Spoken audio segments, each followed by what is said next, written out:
The two of you, what an eye-opening experience. I am a big Christian, and I did not know the majority of the material inside this documentary. Wow. You're the person that we made this film for, because there are so many Christians, devout Christians, and who are represented in the film that talk about this danger of this political movement of Christian nationalism. And so it is meant for you and everyone who will hopefully start having a discussion about what Christian nationalism is and how dangerous it is, not just to the democracy, but also to Christianity itself. The way that you open up the documentary with the reminder of what took place with the insurrection. I mean, first of all, how did you get that much, or get permission to get that much information on there? Because it seems like over the past few years, we haven't had any of it. And now you're stepping forward saying, hey, here we go. And I'm going to introduce you to some people here that say that there is no such thing as separation between church and state. That was so haunting. Yeah, it's a terrible trend. It's a wave that's happening around the country. It's a part of a concerted effort of the Christian nationalist movement to try to write Christianity into American law as the national faith.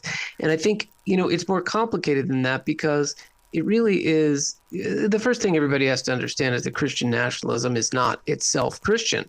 Doesn't have much to do with Christianity at all. It's really a political ideology that uses the rhetoric of Christianity to as a source of strength. Because if we can convince Christians that this is the appropriate way to express their Christian faith, then we have a lock on a huge portion of the population. And if we can convince them that the agenda is God's will, then we've essentially given them permission to really do whatever it takes to make sure they enact their agenda. And that's really what was at work on January 6th. You plant some very big statements inside this documentary, one of them being, if they aren't a majority, they'll strengthen the minority. And that in itself right there, I'm going, wow, that's happening here in the South. That is, man, it's happening everywhere.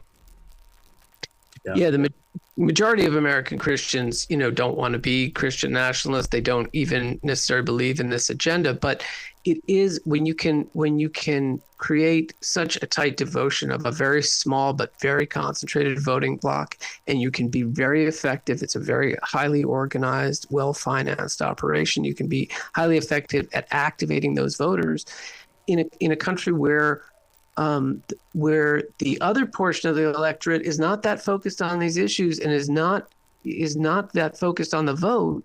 You can control the electorate with a very small portion of the population, and that's what they're showing us right now, is how easily that can be done. For listeners, it opens up with the question, and it starts off with the showing all the different steeples, and then you're wondering what kind of people study inside those steeples. And that right there was such the hook of a song, basically. You had me hooked at that moment.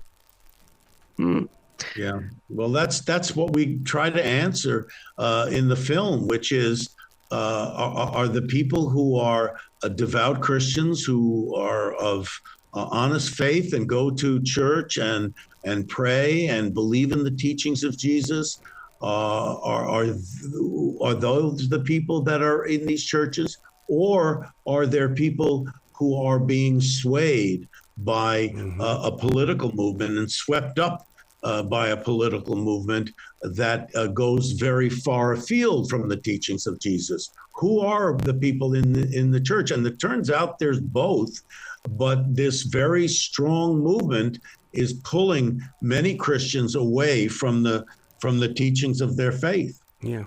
It reminds me so much of when Moses was sent to the top of the mountain. And when he came down, we've got all these false idols around here, and somebody needs to put their foot down saying, stop it. And this is kind of like what that is. It's like, hey, look at where we are. We're all in this, and we've got to get together and get rid of these false demons.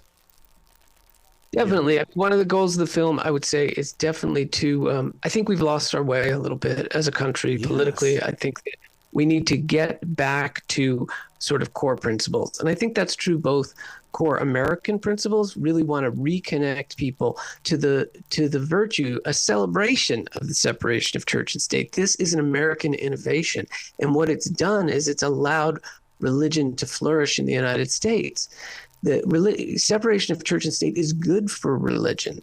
The best way to keep religion thriving is to keep the government separate, have a secular government. And simultaneously, we really want to reconnect people with what is great and beautiful about Christian faith that has caused it to be the largest faith tradition in the world, that has done immeasurable good both to people, individuals, spiritually, and created these wonderful institutions. Those institutions are crumbling right now because it's really not clear how the political agenda that this Christian nationalist movement represents is really fostering the core values of the faith. What you guys did in this, Rob, is fantastic in the way that a question would come up. For instance, like the quote, God's people are awake. And then you explain it to us. I mean, as viewers, it's like something comes up, we're in shock and awe, and then you peacefully explain the situation.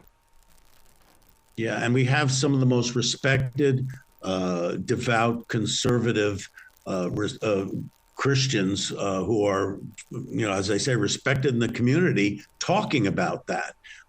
You don't want to take my word for it. You don't want to take Dan's word for it. Listen to the people in the documentary who are talking very specifically about what this movement is doing, not just to the country, but to their faith and how it is, perverting the teachings of their faith. Yeah. God and country. It's for everybody to see. Thank you so much, you guys, for bringing this forward so we can create the conversation and continue the word. It's at the Aperture in Winston-Salem, starting on the 27th, and opens nationally. Go to our website, godandcountrythemovie.com, to information on local theaters. Excellent. Be brilliant today, you two. Thank you. You too.